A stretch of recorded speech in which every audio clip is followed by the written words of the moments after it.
Halo teman-teman, selamat datang kembali di Lavender Channel. Kali ini mau ngapain ya? Saya bawa beginian nih. Kira-kira mau ngapain? Oke, kita mau latihan bola apa gimana ya? Mungkin tutorial jadi pemain bola? Oke, penasaran nggak?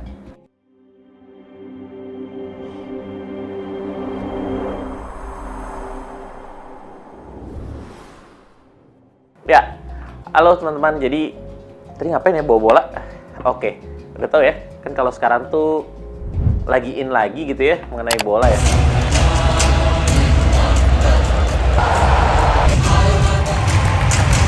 Nah, kaitannya adalah kita akan ngobrolin soal gerak. Gerak. Buat apaan sih?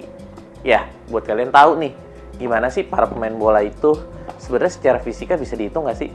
Bisa. Tapi sebelum ke situ, kita harus tahu ya, secara fisika ada perbedaan, yaitu ada yang namanya skalar sama ada yang namanya apa? Vektor. Gitu ya. Bedanya apa sih skalar sama vektor? Nah, kalau skalar, kalau soal gerak, dia tuh tidak mempedulikan arahnya. Dalam artian, ya udah, misalnya startnya dari sini, muter dulu kemana gitu, terus balik lagi nih ke titik sini. Nah, skalar itu akan dihitung semuanya. Tapi kalau vektor, dia akan lihat starting point to finish point. Ibaratnya gimana? Ibaratnya nih, kalau vektor, saya di titik sini nih, lalu ngejar bola di titik sini. Nah, yang dilihat adalah starting point di sebelah sini ke sebelah sini. Tapi, kalau dari sini bolanya, saya bawa ke sana, balik lagi ke titik asal. Secara vektor, dia akan apa? Dia akan 0.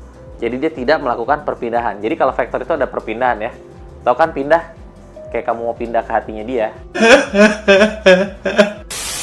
Yang akan kita bahas adalah, tentu kita ketahui ya, kalau skalar itu yang paling sering kita lihat adalah di GLB gitu ya, gerak lurus beraturan.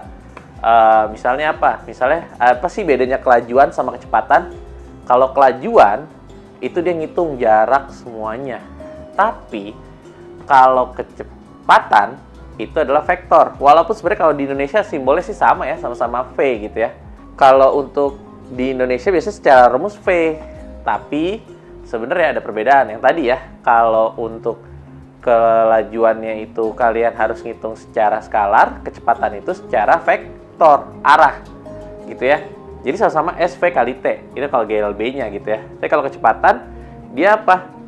Dia juga sama tapi hitung perpindahan. Kayak misalnya kita ambil contoh adalah misalnya tadi saya gitu ya lari setengah putaran gitu ya.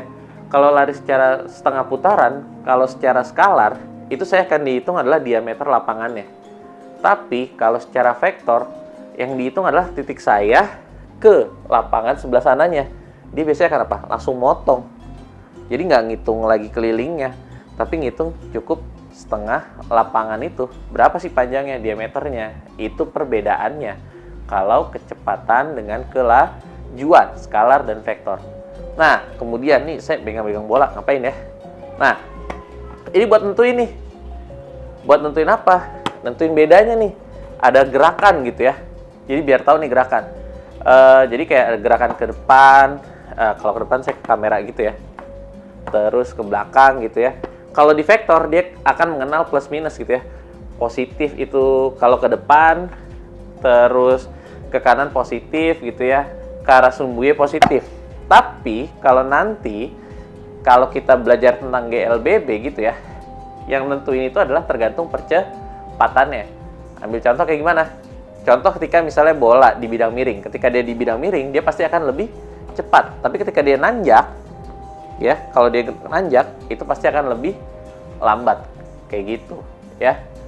Secara rumusnya apa aja? Secara rumusnya sebenarnya kan percepatan itu datangnya dari apa? Dari perubahan kecepatan dibagi perubahan waktu gitu ya.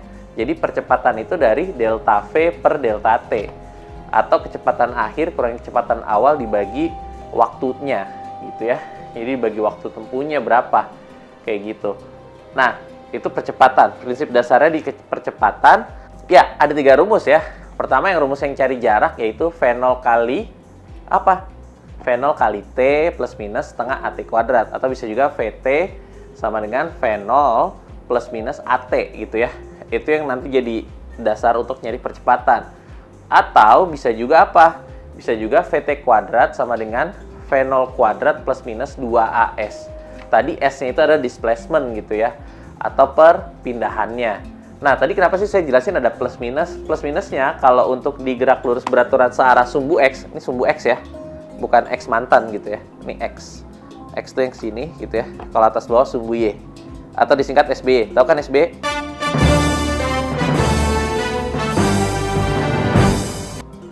Presiden kita yang keberapa tuh? Nah, itu SBY. Nah, kalau itu nanti gerak namanya gerak vertikal ya. Jadi kita kalau gerak horizontal searah sumbu X gitu ya. Plus minusnya itu lihatnya dia dipercepat atau diperlambat. Jadi A itu kalau positif kalau dia percepatan, minus itu kalau perlambatan. Nah, tadi V-nya ada dua, ada V0. V0 itu kecepatan awal, VT sama dengan kecepatan akhir, A tadi percepatan atau acceleration gitu ya. Kalau T waktu, detik. Kayak gitu.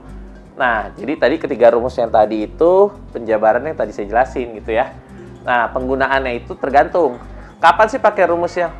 S sama dengan V0 kali T plus minus setengah AT kuadrat. Nah, kalau itu saat nggak punya kecepatan akhir. Kapan pakai VT? Saat nggak punya jarak.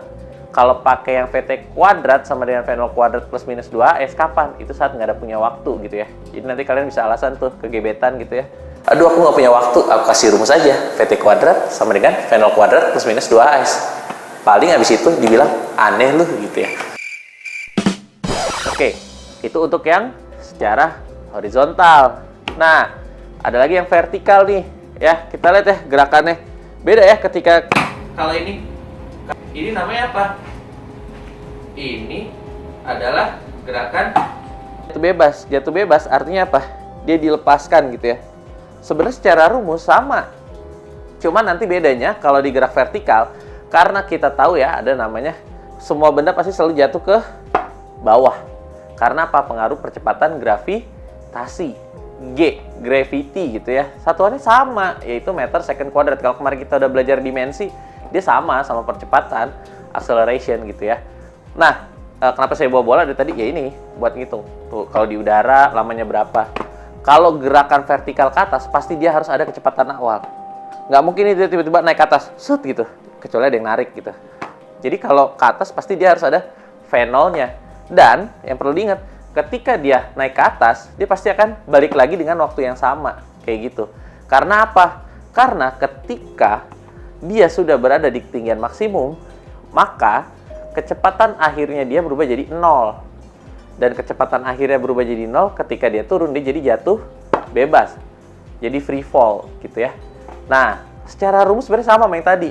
Kalau yang tadi S displacement ya, sama dengan V0 kali T plus minus setengah AT kuadrat. Kalau di vertikal diubah, S-nya berubah jadi ketinggian atau jadi height. Ketinggian gitu ya. Ketinggian sama dengan apa?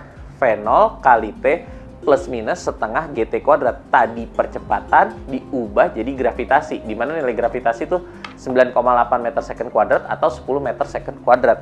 Nanti tergantung dari soal kamu ya. Kalau nggak ada sih biasanya langsung aja 10 gitu ya.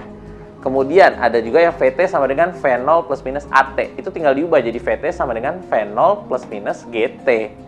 Lalu yang ketiga tadi VT kuadrat sama dengan V0 kuadrat plus minus 2AS berubah jadi VT kuadrat sama dengan V0 kuadrat plus minus 2GH.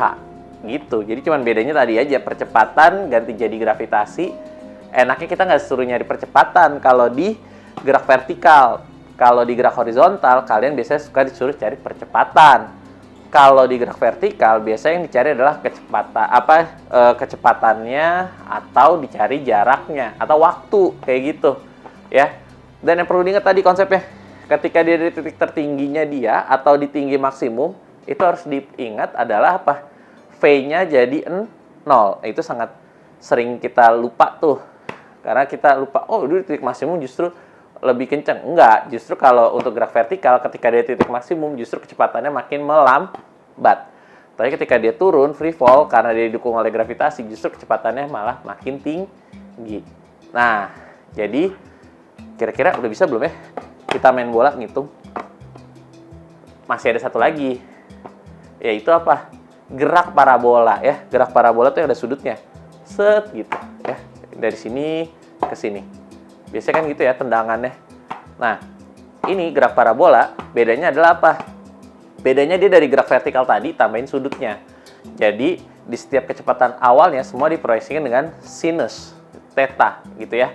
Jadi kita belajar kenapa harus belajar trigonometri, karena basic buat nanti untuk parabola. Jadi sebenarnya rumusnya sama, tinggal diganti VT sama dengan V0 sin theta gitu ya. Jadi kayak tadi kalau misalnya tadi H sama dengan V0 kali T plus minus setengah GT kuadrat. Dia karena biasanya naik ke atas, pasti dia langsung ganti jadi negatif. Kenapa? Karena berlawan arah gravitasi. Jadi kalau parabola dia udah langsung tuh S sama dengan, jadi H sama dengan V0 sin theta dikali T min setengah GT kuadrat. Terus kalau yang satunya VT sama dengan V0 sin theta min GT. Terus kalau yang tadi VT kuadrat, berarti dia VT kuadrat sama dengan V0 kuadrat sin kuadrat theta min setengah min 2GH kayak gitu ya. Jadi kita dapat apa hari ini dari bola ini? Iya, kita udah dapat 3 ya, belajar soal gerak horizontal, vertikal, dan gerak parabola. Gimana? Makin pusing nggak? Kok ternyata fisika ada kaitannya sih dengan banyak hal gitu ya? Iya, karena fisika itu adalah menjelaskan fenomena yang ada, dijelaskan secara numerikal kayak gitu, atau permodelan. Itulah fisika, jadi bisa menjawab hal-hal yang ini apa sih di dunia ini gitu, misalnya kayak kok bisa kayak gini, bisa gitu. Nah, jadi gimana? Semakin tertarik nggak sih belajar fisika? Makin penasaran? Atau kayak, aduh semakin susah sih? Jangan bingung, nanti kita bantu di Lavender gitu ya. Oke, sekian pelajaran kita pada kali ini. Terima kasih. Jangan lupa like, comment, dan subscribe. Jangan lupa aktifin lonceng juga ya di channel YouTube Lavender. Sekian dari saya. Sampai jumpa.